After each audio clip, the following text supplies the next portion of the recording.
Thomas K തോമസിനെ മന്ത്രിയാക്കണം, A K ശശീന്ദ്രന് പകരം. ഈ ആവശ്യം ഉന്നയിച്ചുകൊണ്ട് PC ചാക്കോയായിരുന്നു രംഗത്തുള്ളത്. ഇപ്പോൾ PC ചാക്കോ രാജിവെച്ച് പുറത്തു പോകേണ്ട സ്ഥിതിയിലേക്ക് കാര്യങ്ങൾ എത്തിയിരിക്കുകയാണ്. സ്റ്റെഫിൻ ഇപ്പോൾ നമ്മോടൊപ്പം ചേരുന്നുണ്ട്. സ്റ്റെഫിന്, ഒരു മന്ത്രിസഭയിലെ മന്ത്രി മാറണോ വേണ്ടയോ എന്നുള്ള കാര്യങ്ങൾ ആ മുന്നണിയിലെ ഒരു പാർട്ടിക്ക് തീരുമാനിക്കാം എന്നുള്ളതാണ് LDFന്റെ ഒരു ധാരണ. എന്നാൽ ഇതാ LDFന്റെ ധാരണകളെയൊക്കെ മാറ്റി നിർത്തിക്കൊണ്ടാണ് ഇപ്പോൾ അത്തരമൊരു സാഹചര്യം ഇല്ല എന്ന് മുഖ്യമന്ത്രി അറിയിക്കുന്നത്. അതുകൊണ്ടാണ് ശശീന്ദ്രൻ തുടരുന്നത്.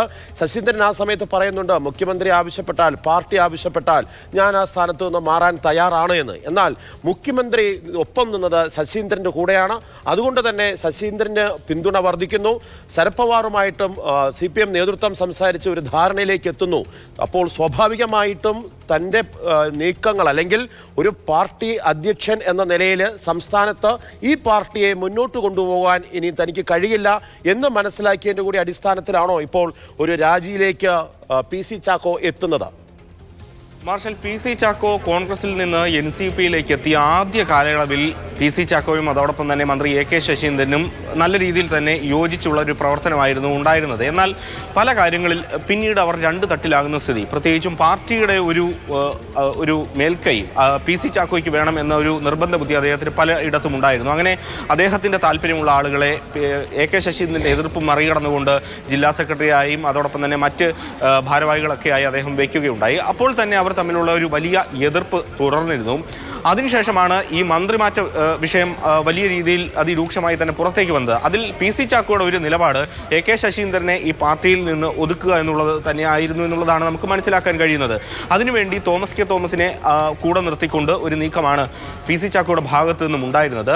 പക്ഷെ അവിടെയും AK ശശീന്ദ്രനെ സംബന്ധിച്ചിടത്തോളം പാർട്ടിക്കപ്പുറത്തേക്ക് മുഖ്യമന്ത്രി പിണറായി വിജയൻ്റെ ഒരു വലിയ പിന്തുണ AK ശശീന്ദ്രന് നേടാനായി. അതുകൊണ്ട് തന്നെ അദ്ദേഹത്തിന് മന്ത്രിസ്ഥാനത്ത് നിന്ന് മാറേണ്ട ഒരു ആവശ്യം ഉദിച്ചതേയില്ല.